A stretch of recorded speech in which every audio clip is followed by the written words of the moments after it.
شیخ شجاع کرمانی ایک بزرگ گزرے ہیں، شیخ شجاع کرمانی، ان کا ایک بڑا مکان تھا اور مکان کے بغل میں ایک بہت بڑا باغ تھا،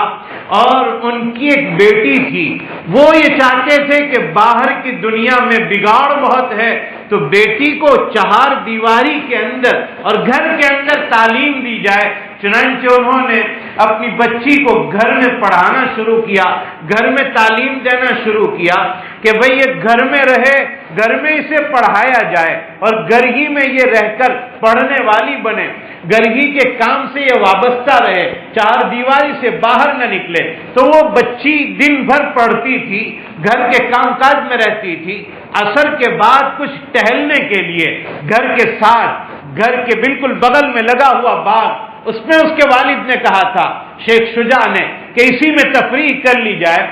اس نے سوچا کہ ذرا باہر کے عالم کو دیکھے تو صحیح کہ کیسی دنیا ہے، تو ایک مرتبہ دروازے کے باہر نکلی تو عجیب و غریب دنیا اسے نظر آئی، اور اب اسے اپنے والد کی بات یاد آ گئی کہ بیٹا اس باؤنڈری سے باہر مت نکلنا، لیکن اب یہ نکل چکی تھی، باپ کی بات یاد آ گئی، ڈرنے لگی۔ اور جب آدمی سہم جاتا ہے، ڈر جاتا ہے، تو اسے راستہ یاد نہیں رہتا، وہ وہیں کھڑے کھڑے وہیں وہ دیوار کے باہر کھڑی ہے اور دروازہ اندر جانے کا تلاش کر رہی ہے، لیکن گھبراہٹ کی وجہ سے اسے دروازہ نہیں ملا، تو یہ بھٹک گئی راستہ اور باہر نکل گئی، جنگل کی طرف چلی گئی، اور اسے کچھ سمجھ میں نہیں آ رہا تھا کہ اب میں جاؤں تو کہاں جاؤں۔ ادھر ماں باپ پریشان ہیں اور اس کو تلاش کرنے کے لیے نکلے ہیں کہ میری بیٹی کدھر چلی گئی، کہاں گم ہو گئی۔ وہ کہیں جنگل میں نکل گئی تھی اور اب رات ہو رہی تھی، مغرب کے بعد کا وقت تھا، کہیں کوئی روشنی نظر نہیں آ رہی تھی، اور رات آہستہ آہستہ اپنا اندھیرا بچھانے لگی اور ہر طرف اندھیرا ہونے لگا۔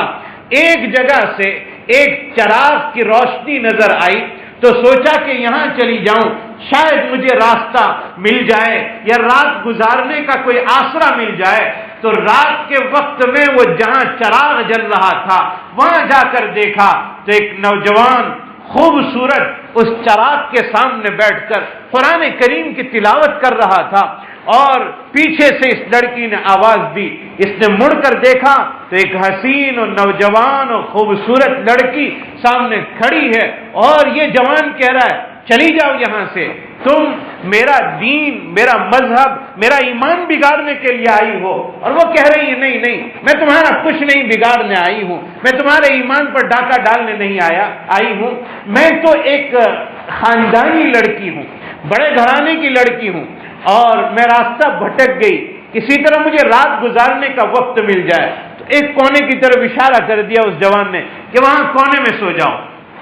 اب وہ لڑکا اکیلا ہے، مسجد میں ہے، یہ مسجد ہے جہاں یہ پہنچی ہے، اور چراغ کی روشنی میں وہ قرآن پڑھ رہا ہے، ایک کونے میں وہ لڑکی سو رہی ہے اور اسے بھی نیند نہیں آ رہی ہے، اس لیے کہ اجنبی جگہ میں وہ آرام کر رہی ہے، آنکھ نہیں لگ رہی ہے، وہ بار بار کبھی ادھر پلٹتی، کبھی ادھر پلٹتی، کبھی اس نوجوان پر نظر ڈالتی، کبھی در و دیوار کو دیکھتی، تو بے چین تھی۔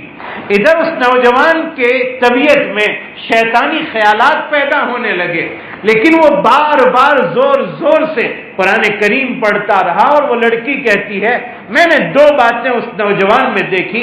کہ یہ کبھی دیے کی لو پر اپنی انگلی لے جاتا، جہاں وہ آگ روشن ہو رہی تھی اس کے سامنے اس دیے کی لو کے اوپر، اس آگ کے اوپر اپنی ایک انگلی رکھتا، پھر قرآن پڑھتا، اور قرآن کی تلاوت کے دوران کبھی وہ ہنستا کبھی روتا، جہاں اللہ تعالیٰ کے انعامات کا بیان آتا وہاں وہ ہنستا، اور جہاں خوف کی آیتیں آتی وہاں وہ رونے لگتا، اور بار بار اپنی انگلیوں کو آگ کے اوپر رکھتا۔ وہ عورت کہتی ہے میں دیکھ رہی ہوں کہ اس کی انگلی جل رہی ہے اور وہ اسے برداشت کر رہا ہے۔ صبح ہو گئی، اس لڑکی نے کہا کہ مجھے منزل تک پہنچا دو، تو وہ جوان کہہ رہا ہے کہ آگے میں چلوں گا، پیچھے تم چلو گی، جہاں راستہ گھومنا ہو آواز نہیں دیں گی، بلکہ پتھر پھینک کر اشارہ کر دینا کہ اس طرف مڑنا ہے۔ اس طرح کرتے ہوئے وہ اپنی منزل پر پہنچ گئے، اور اب لڑکی اپنے باپ کے سامنے اپنے گھر پر پہنچی، اور باپ کو پہلے اعتماد میں لیا کہ یہ نوجوان، اس کے بارے میں کوئی غلط تصور مت کرنا،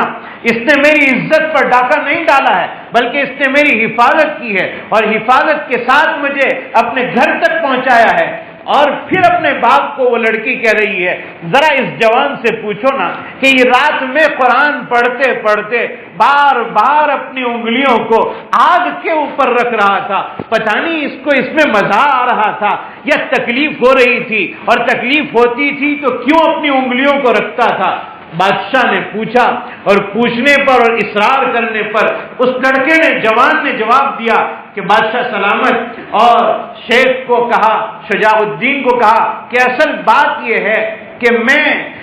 آپ کی لڑکی جب سو رہی تھی کونے میں تو دل میں وساوس پیدا ہو رہے تھے، شیطانی خیالات پیدا ہو رہے تھے،